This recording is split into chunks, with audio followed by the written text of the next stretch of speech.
प्यारे बच्चों और मित्रों नमस्कार।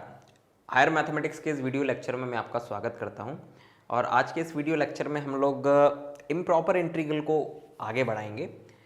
काफ़ी समय पहले हमने इम्प्रॉपर इंटीग्रल के ऊपर एक सिंपल सा वीडियो बनाया था जिसमें इम्प्रॉपर इंटीग्रल क्या होता है, कितने टाइप के होते हैं और उनका कन्वर्जेंसी और डाइवर्जेंसी का टेस्ट कैसे करते हैं, इसके ऊपर हम लोगों ने बात की थी।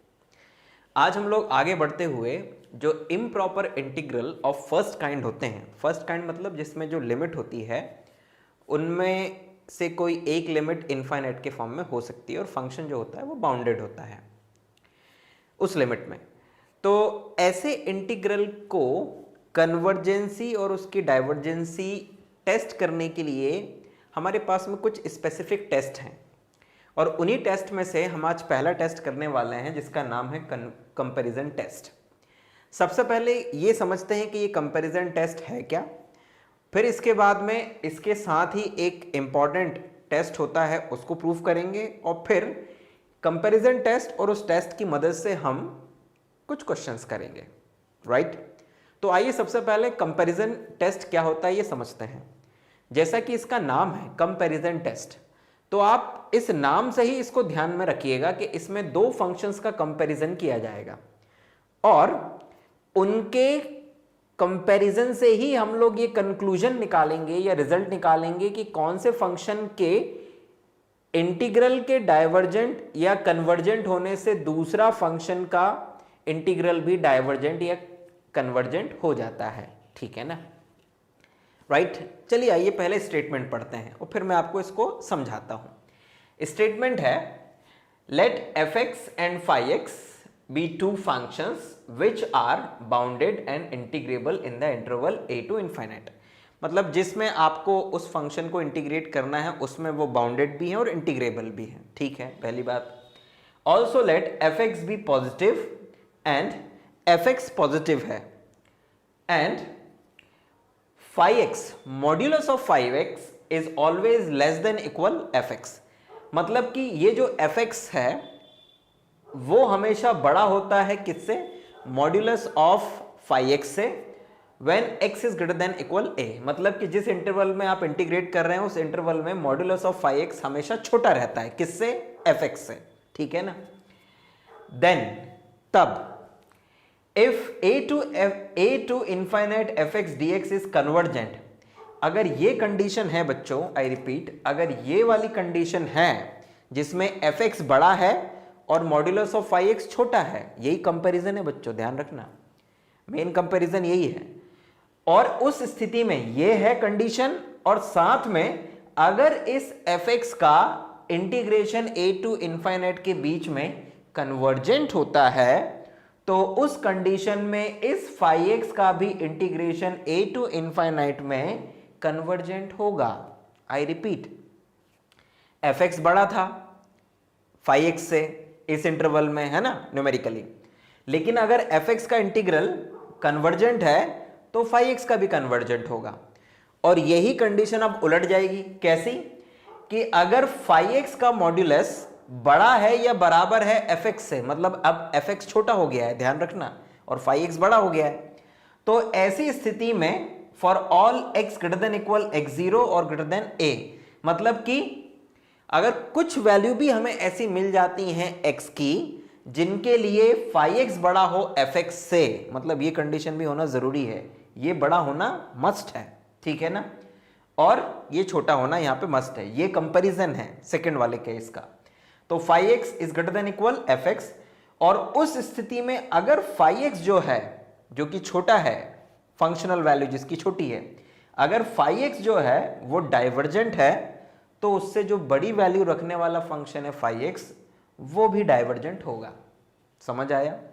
यानी कि फाई एक्स का इंटीग्रल अगर कन्वर्जेंट है तो सॉरी, अगर एफ एक्स का इंटीग्रल कन्वर्जेंट है जबकि एफ एक्स जो था वो क्या था, वो बड़ा था फाई एक्स से, तो फाई एक्स का इंटीग्रल भी क्या होगा, कन्वर्जेंट होगा।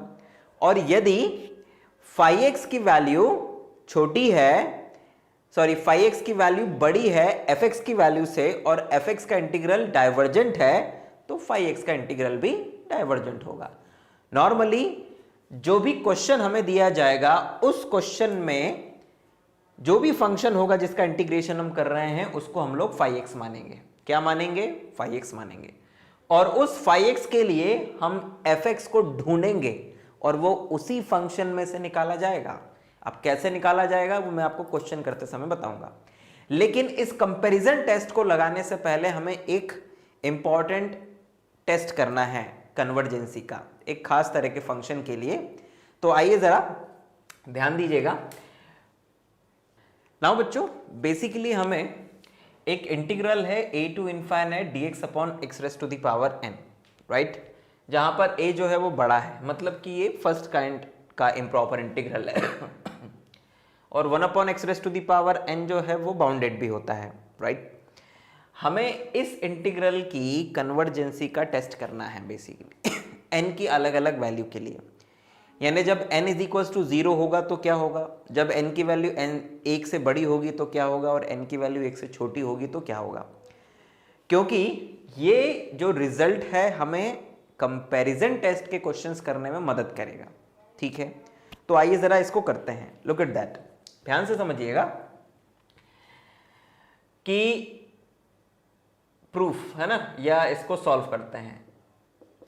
सो integral a to infinite dx upon x raise to the power n, so this is equals to, सबसे पहले इस इंटीग्रल को हम लिमिट के फॉर्म में लिख देंगे, यानी कि इस तरह से limit x tends to infinite और यहां पे लिख देंगे a to x dx upon x raise to the power n।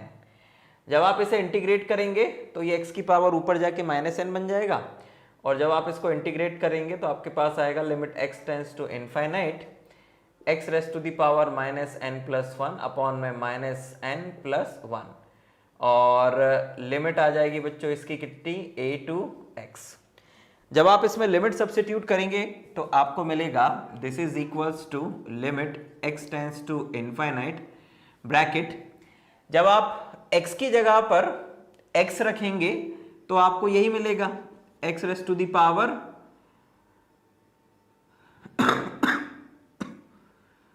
-n+1, right. और जब x की जगह पर a लिखेंगे तो ये आ जाएगा माइनस का a raise to the power -n+1 upon में आएगा 1 - n, ठीक है। तो आपके पास फिलहाल बच्चों ये रिजल्ट आ जाएगा, और इस रिजल्ट की वैल्यू क्या होगी ये कंप्लीटली डिपेंड करता है n की वैल्यू के ऊपर, ठीक है ना। अब आइए जरा हम लोग यहाँ पे बारी बारी से टेस्ट करते हैं कि क्या होगा अगर n की वैल्यू कुछ खास स्पेसिफिक इंटरवल में हो तो। Look at that now, when n is greater then 1, जब n की वैल्यू 1 से बड़ी होगी। अब जरा ध्यान दीजिएगा, अगर n की वैल्यू 1 से बड़ी है तो इसका मतलब यह हो गया कि 1 - n इज लेस देन 0 हो जाएगा। I repeat, 1 - n is less then 0 हो जाएगा। लेस देन 0 का मतलब है 1 - n इज नेगेटिव, है ना, 1 - n नेगेटिव हो जाएगा। सो 1 - n के नेगेटिव होने से होगा क्या बच्चों, ऐसी स्थिति में therefore limit x tends to infinite x raise to the power, ये जो -n+1 है इसको आप 1 - n भी लिख सकते हैं, एक ही बात है ना, 1 - n या n-n+1। तो भाई क्योंकि ये वाली जो 1 - n वैल्यू है ये नेगेटिव हो गई है, और अगर ये नेगेटिव हो गई है तो इसमें आप जैसे ही x की जगह पर इनफाइनाइट लिखेंगे तो इसकी वैल्यू हो जाएगी कितनी, 0। आई रिपीट, इसकी वैल्यू हो जाएगी 0। अब आप पूछेंगे कि सर 0 कैसे हो गई इसकी वैल्यू, बहुत ही आसान सी बात है, ध्यान दीजिएगा। भाई आपने कहा कि ये 1 - n जो है वो नेगेटिव वैल्यू है। अब नेगेटिव -1 भी हो सकता है, -2 भी, -3 कुछ भी हो सकता है तो थोड़ी देर के लिए मान लीजिए कि 1 - n की वैल्यू -1 है, समझ लीजिए। तो एक तरह से ये फिर ऐसा हो गया limit x tends to infinite x की पावर -1, जिसको आप लिख सकते हैं limit x tends to infinite 1 upon x। अब इसमें आप x की जगह इनफाइनाइट लिखेंगे तो 1 अपॉन इनफाइनाइट इज 0, तो that's why this limit become 0। तो इसका मतलब ये हुआ hence integral a to infinite dx upon x raise to the power n, तो भाई ये वाली जो लिमिट है ये तो 0 हो गई और इसके ऊपर इस लिमिट का कोई इफेक्ट नहीं पड़ेगा, तो आपके पास आ गया a to the power 1 minus n divide by, इसको भी आप n माइनस 1 लिख सकते हैं, तो ये नेगेटिव साइन यहां से खत्म हो जाएगा। और ये जो वैल्यू आई है ये एक क्या है, फाइनाइट वैल्यू है, it's a finite value, finite value. तो अगर इस इंटीग्रल की वैल्यू n ग्रेटर देन 1 पर फाइनाइट आती है तो इसका मतलब ये इंटीग्रल क्या हो गया, कन्वर्जेंट हो गया। So this implies that integral is convergent. तो इसका मतलब ये हो गया कि जब n की वैल्यू 1 से बड़ी होती है तो ये इंटीग्रल कौन सा, ये वाला क्या हो जाता है, कन्वर्जेंट हो जाता है।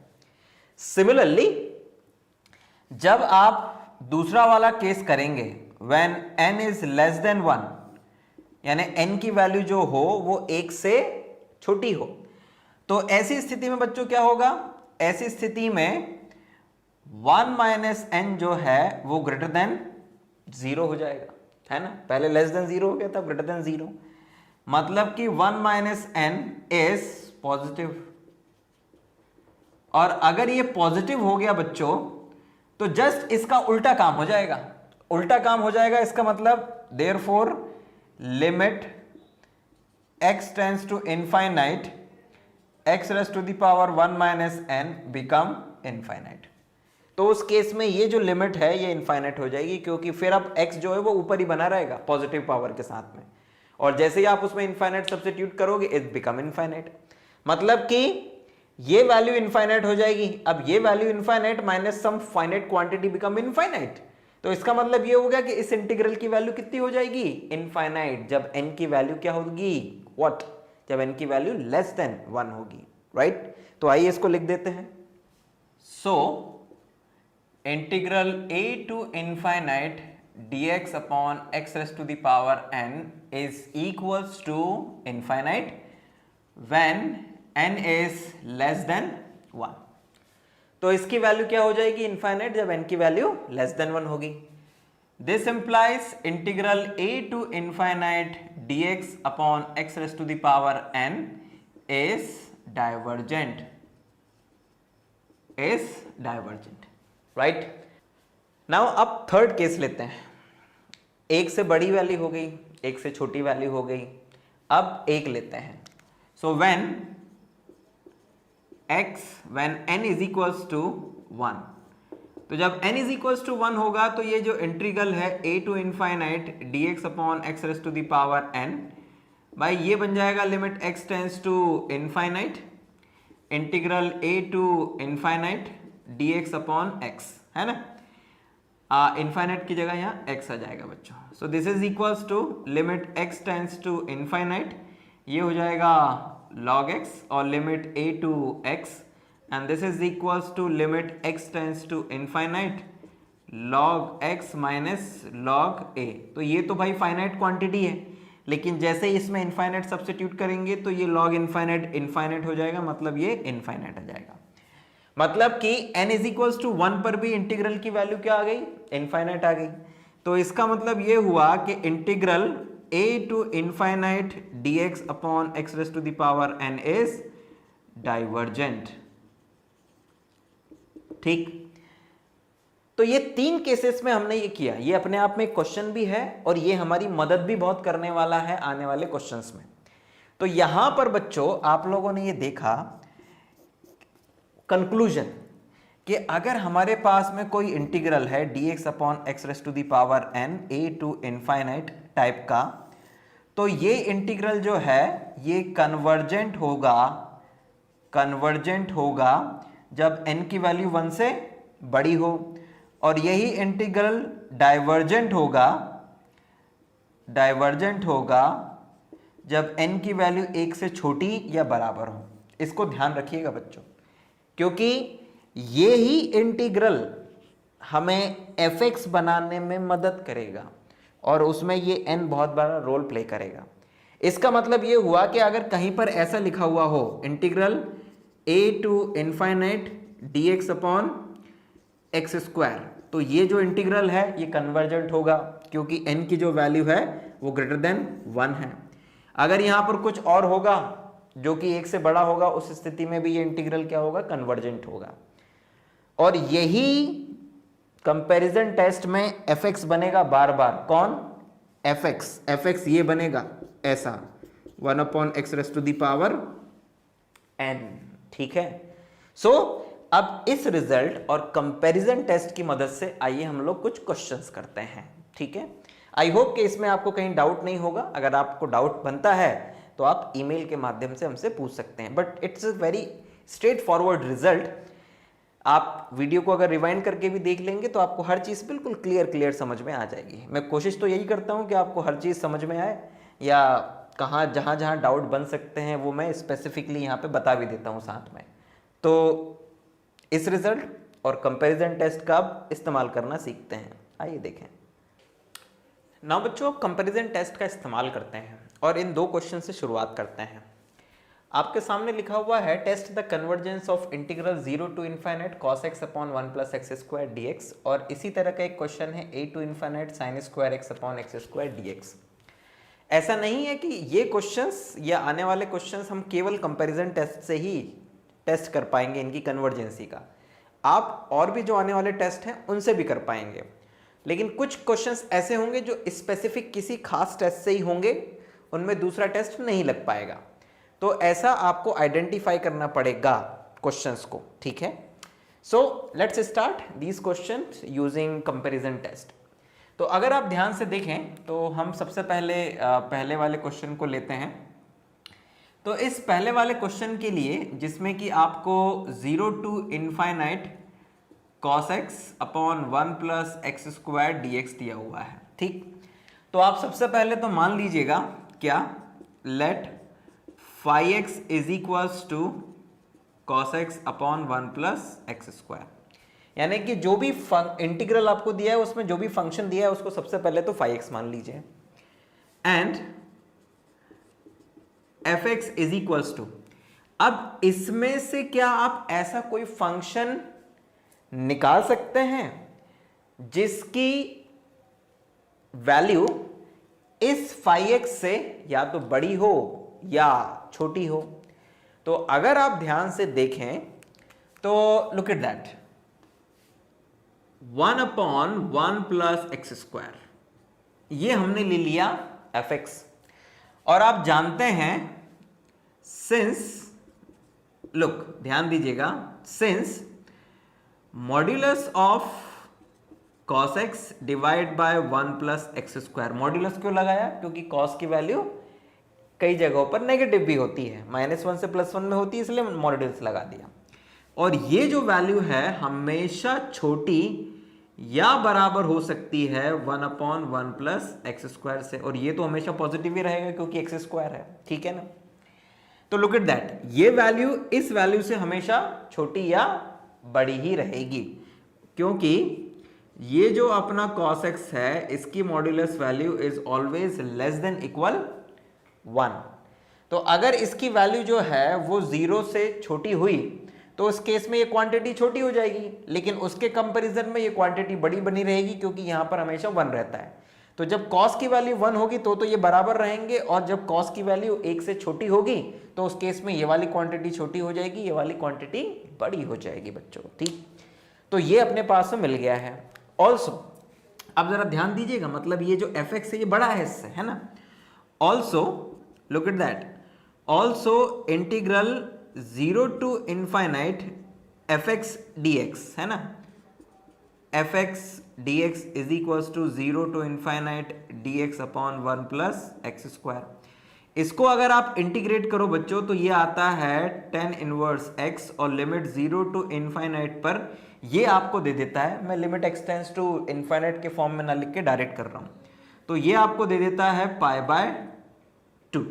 कितना दे देता है? π/2। अपर लिमिट पे tan इनवर्स इनफाइनाइट जो कि π/2 होता है, और लोअर लिमिट पे 0 हो जाएगा।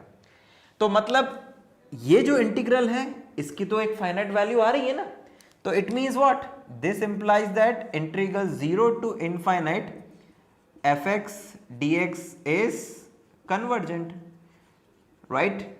क्योंकि इस इंटीग्रल की वैल्यू को की एक फाइनाइट वैल्यू आ रही है, तो ये इंटीग्रल तो भैया कन्वर्जेंट हुआ, लेकिन एफ एक्स से छोटा था ये वाली value. So by comparison test integral 0 to infinite cos x upon 1 plus x square dx is also convergent. समझ आया कि नहीं आया? दैट्स द इंपॉर्टेंट थिंग जो आप लोगों को समझ ली थी। यहां पर ये जो पूरा फाई एक्स है ये छोटा है इससे, राइट, फॉर दिस इंटरवल, इस इंटरवल में, और ये इस फंक्शन का इंटीग्रल जो है इसी इंटरवल में ये कन्वर्जेंट है।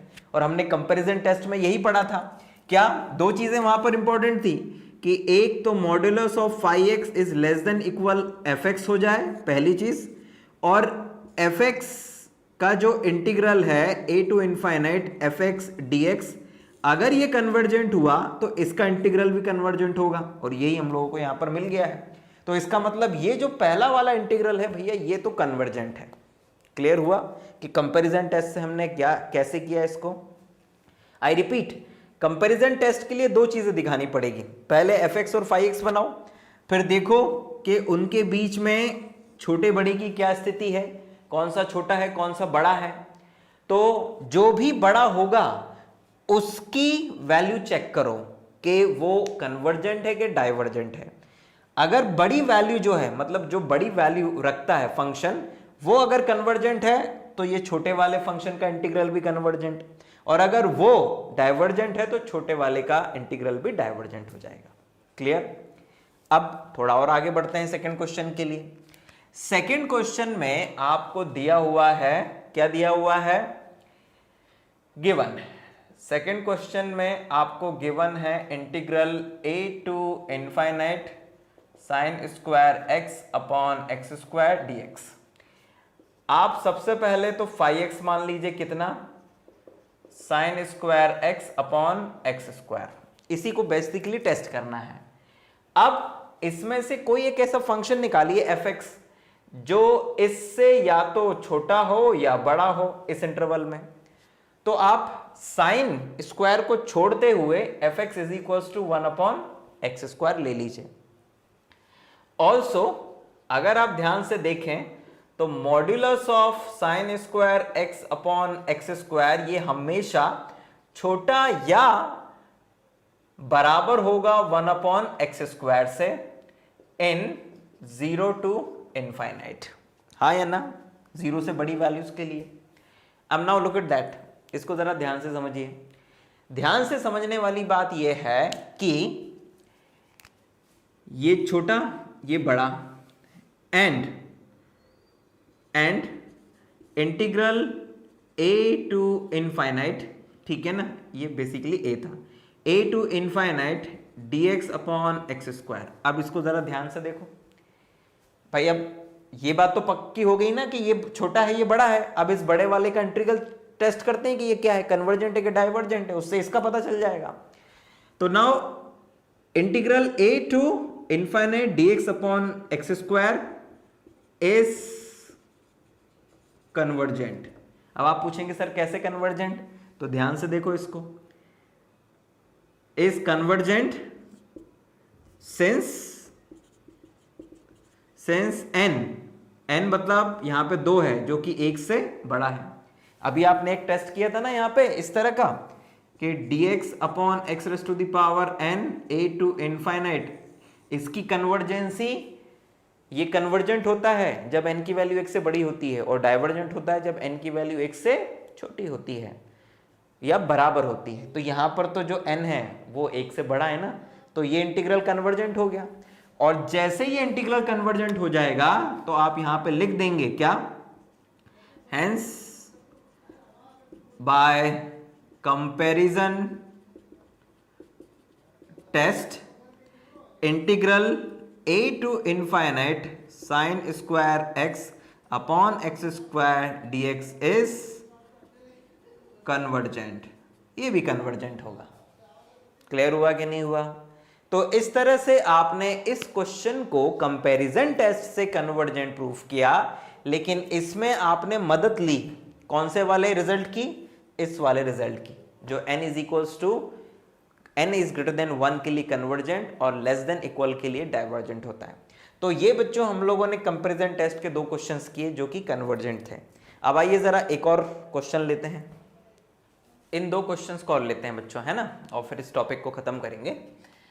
आपके पास में पहला इंटीग्रल है 2 to infinite dx upon x square minus 1। आपको इसके लिए कंपैरिजन टेस्ट लगाना है और किसकी कन्वर्जेंसी टेस्ट करनी है, और एक दूसरा ये है। तो पहले मैं इसके ऊपर आता हूँ।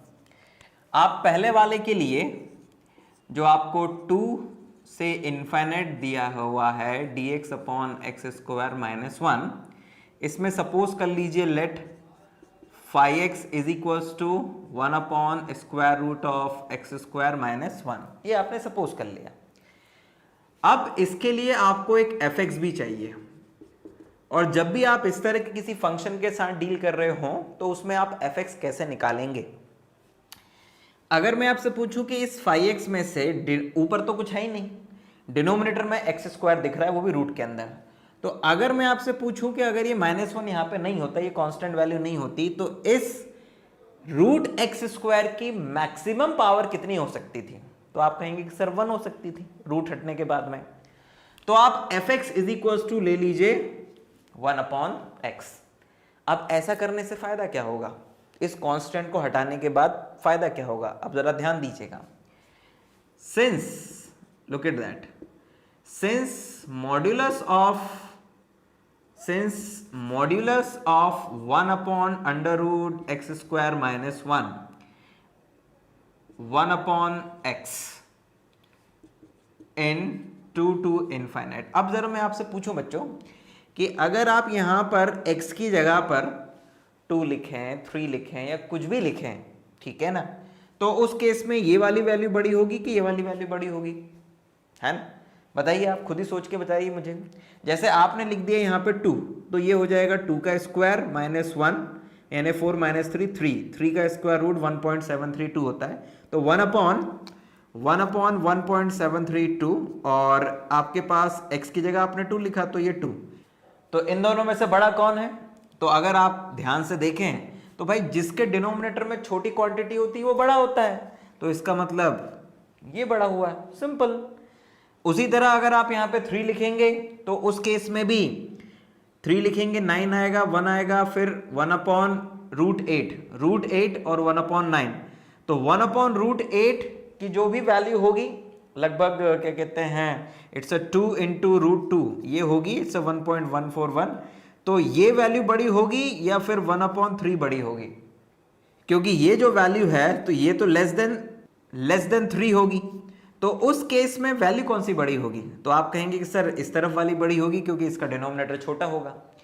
तो इन दोनों के लिए, इस फंक्शन के लिए और इस फंक्शन के लिए, ये जो फंक्शन है 1 upon square root of x square minus 1, ये हमेशा बड़ा होता है किससे? 1 अपॉन एक्स से। तो अगर ये हमेशा बड़ा है 1 अपॉन एक्स से, and integral 2 to infinite dx upon x, अगर मैं आपसे पूछूं तो ये क्या है? किस तरह का इंटीग्रल? कन्वर्जेंट या डाइवर्जेंट? तो आप कहेंगे सर x की पावर तो 1 है, और हमने इस तरह के इंटीग्रल 2 है ना, a बराबर 2 है इसमें, और क्या हमने समझा है कि इस तरह का इंटीग्रल कन्वर्जेंट या डाइवर्जेंट होता है n की वैल्यू के ऊपर, कि इसकी वैल्यू क्या दी हुई है, n की वैल्यू क्या दी हुई है। तो यहां पर ये इंटीग्रल इज डाइवर्जेंट, ये डाइवर्जेंट होगा। क्यों होगा? क्योंकि यहां पर n इज इक्वल टू 1 है ना, जो आपने वो टेस्ट किया था यहां पे उसके अकॉर्डिंग। तो this integral is divergent, so by comparison test integral 2 to infinite 1 upon square root x square minus 1 is divergent। तो तो ये जो इंटीग्रल है बच्चों ये भी क्या हो जाएगा, ये भी डाइवर्जेंट हो जाएगा। So that's all in this question. तो इस तरह से ये आपका फर्स्ट वाला क्वेश्चन कंप्लीट हुआ। आपको बस यही सीखना है कि इस फाई एक्स में से आप एफ एक्स कैसे बाहर निकालें, तो आपको पता चल जाएगा। और नॉर्मली जो भी इसकी मैक्सिमम इंटीग्रल पावर निकल सकती है डिनोमिनेटर की, वो आप ले लेते हैं। अगर ये इस तरह का क्वेश्चन होता बच्चों, जैसे यहाँ x होता और divide by square root of x raise to the power 4 -3 होता ये, तो उस केस में अगर ये फंक्शन फाई एक्स ऐसा होता तो भाई नीचे से हाईएस्ट पावर निकल सकती है 2, ऊपर है 1, तो आप इसमें f x is equal to ले लेते 1/x, मतलब एक तरह से x/x² कट के 1/x, क्योंकि यही बच रहा था इसमें। तो ये एफ एक्स लेने का तरीका है इस टाइप के फंक्शन के लिए। मान लीजिए कहीं पे लिखा हुआ है x + 1/√* of x raise to the power 6 और +1, तो उस केस में यहां से हाईएस्ट पावर 3 निकल सकती है, ऊपर 1 है, तो एफ एक्स बराबर कितना हो जाएगा, 1/x² हो जाएगा। सिंपल। तो आप आसानी से एफ एक्स निकाल सकते हो, फाइंड कर सकते हो उस फाई एक्स से जो आपको क्वेश्चन में दिया हुआ है। अब आप जरा इस क्वेश्चन नंबर 4 पे आइए। इसमें आपको इसका कन्वर्जेंसी टेस्ट करनी है ना। इसके इंटीग्रल इंटीजर